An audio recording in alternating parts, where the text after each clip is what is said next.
começou como ator, mas logo passou a dirigir os espetáculos. Podemos dizer que foi um dos inventores da TV brasileira. Dirigiu mais de 5.000 programas e lançou estrelas como Xuxa, Angélica, entre outros. A nossa entrevista de hoje é com Maurício Sherman.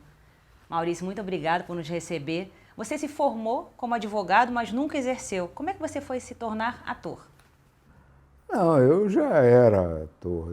A advocacia aconteceu por pedido de meus pais, etc. É o mesmo, né? Porque a profissão, essa nossa profissão é uma profissão realmente instável, né? Não, nós temos poucas oportunidades de trabalho e muita gente querendo ingressar na profissão, não é? E, então é bom sempre. Depois a minha geração tinha preocupação com isso. Quando eu fui para a Rádio Tupi, eu estreiei no Rádio Teatro, havia médicos, outros advogados, estudantes de faculdade, de administração, etc., né? E jornalistas e tudo mais, mas era uma turma já, a turma de gente. O próprio Max Nunes era médico, foi que me levou. O Paulo Porto era professor, era advogado também. Quer dizer, uma turma toda bem formada, digamos. Além disso, eu também trabalhava, fazia uns cachês na Rádio Guanabara. E olha o cast da Rádio Guanabara, de Rádio Teatro. Era Fernanda Montenegro, Natália Timber, Antônio Carlos, pai da Glória Pires, o Fernando Torres. Era um elenco extraordinário. Começamos praticamente todos juntos, né? Você trabalhou com grandes atores como a Fernanda Montenegro, Natália Timber. Por que decidiu seguir para a direção? Eu sempre tive essa vocação para liderança, né? Porque quando eu era rapaz, eu frequentava um clube da colônia israelita e nós fazíamos muitos espetáculos. Eu, o Salomão Schwarzman, dessa época. O Hélio Tis foi ver um desses espetáculos que a gente montava e aí ele me levou também para o rádio. Aí eu comecei, né, como ator, como radioator, como ator e tudo mais. Daí eu fui para a Rádio Tupi, levado pelo Max Nunes, que foi sempre meu grande guru. E da rádio, a rádio inaugurou a televisão, aí eu parti imediatamente para a televisão, não é? Eu logo comecei como assistente de um diretor cubano que tinha por aqui. Ele era panamenho, cubano. Ele era indecifrável. Falava enrolado, né? E Bob Schust era o nome dele. De vez em quando ele largava o programa que fazia na minha mão para se encontrar com a namorada, etc. e tal. Então, o Cupido me ajudou muito. Aí eu comecei a dirigir, etc. O Bob sumiu, largou a profissão, voltou para o Panamá, sei lá para onde era. E aí foi, né? Eu sempre tive muita vocação para isso, né? Para liderar e tudo mais. E sempre estudei muito, sempre me dediquei muito. Tinha uma boa formação também intelectual e tudo mais, então foi mais ou menos automático. Por que Nelson Rodrigues dizia que você era um dos diretores preferidos dele? Porque o Nelson sempre afirmou que ele tinha um lado de humor muito grande. E às vezes os diretores não entendiam isso, só levavam para o dramalhão, para a tragédia. E ele infernizava os diretores e tudo mais. E ele tinha uma coluna chamada A Cabra Vadia. Ele até publicou um livro com essas crônicas. E eu estava recém na Globo, no início da Globo. Então, eu fazia um programa muito importante naquela época, chamado Noite de Gala. Eu sugeri a ele, disse, ô Nelson, vamos fazer isso na televisão. Eu vou botar você no meio do mato, o capim alto, no meio do capim alto, tem lá um pedacinho, vou botar uma cabra comendo o capim e você entrevistando alguém assim, sem, só tendo a cabra por testemunha, né? E foi um sucesso danado e permitia a ele extravasar exatamente o nonsense daquela situação toda, onde ele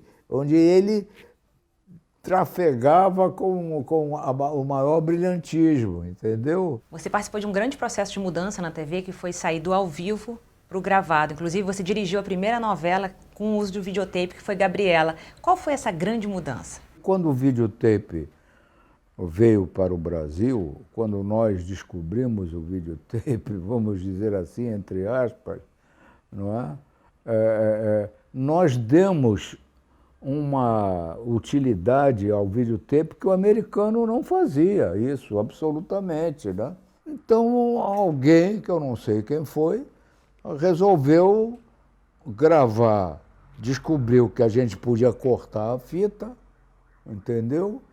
E depois colar, cortava, agora não sabia o que estava cortando, porque a gente não tinha a imagem parada, era impossível você parar a imagem. Então a gente se guiava pelo som.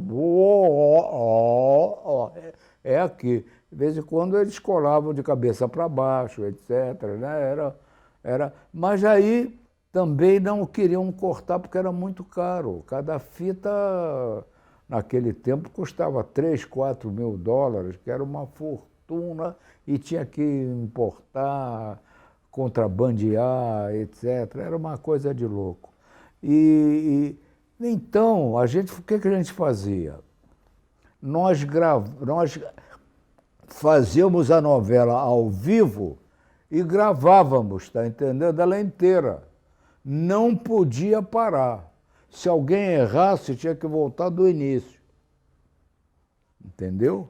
Então era um trabalho insano. E você também dirigiu muitos programas humorísticos, né, que fizeram grande sucesso. Muito por causa do Max Nunes, né? Porque o Max Nunes foi o maior autor de humor, era o único gênio que eu conheci de humor na televisão brasileira. E você vê uma grande mudança desse humor de quando começou a TV para o humor que hoje está na TV? Olha, o humor é o mesmo, viu? O humor, como dizia o Chico Anísio e o Max, Chaplin, Woody Allen, todos têm a mesma frase. O humor tem que ser engraçado. Se o humor não for engraçado, não é humor. Então é muito fácil, né? Se a gente faz um esquete e alguém ri, então tá bom, pronto, tá, passou. Independente da classe social, né? Exato, independente de tudo. O humor é para ser engraçado. E isso é o epíteto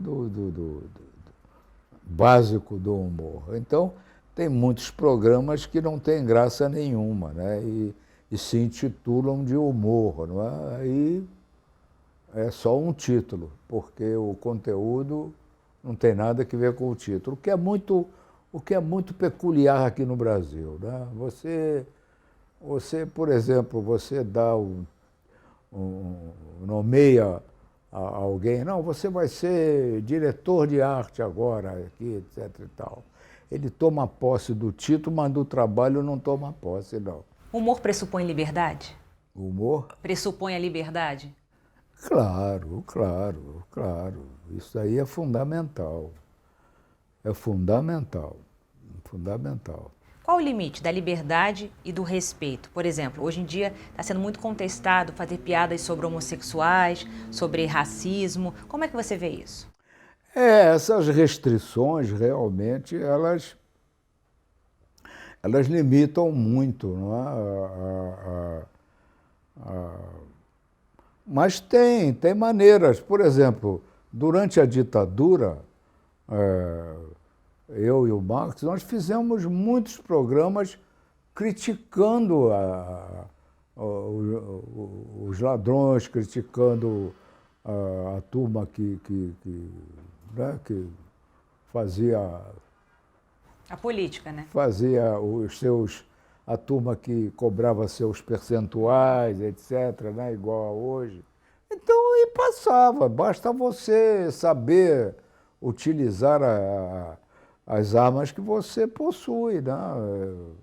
E aí é que tem a inteligência, aí é que vem a inteligência e não apenas a vulgaridade, entendeu? Do palavrão, de você abusar da cor, da religião, etc. Eu, pelo menos, sempre tive esse cuidado e o Marx também, sempre teve esse cuidado. Você falou desse limite técnico que vocês tinham na época. E o limite da audiência? Você é muito influenciado pelo Ibope? Eu sempre digo, olha, não acreditem nunca quando um diretor disser, olha, não estou preocupado com o Ibope, vocês façam o que tem que fazer. É mentira. É mentira porque o Ibope tem muita importância.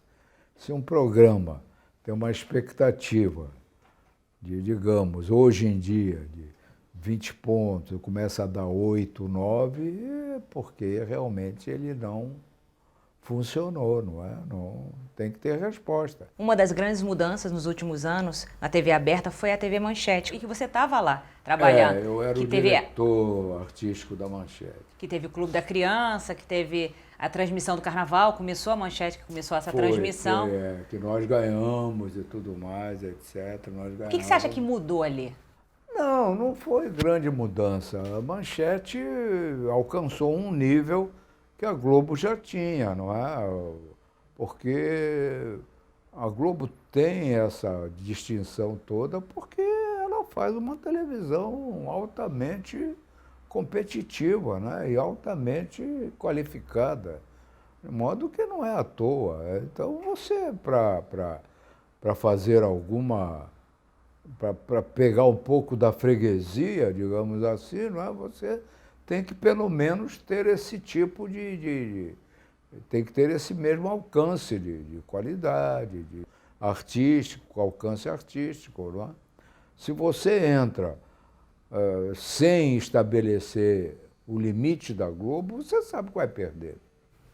Mas a Manchete superou a Globo, por exemplo, em algumas expectativas quando botou, por exemplo, a Xuxa. O que você viu na Xuxa ali diferente para botar uma apresentadora, mulher, sensual, para comandar um programa para crianças? Na Tupi, eu já tinha feito um pouco essa experiência com a Virgínia Lane. Ela era o coelhinho, porque ela tinha 2 dentinhos aqui.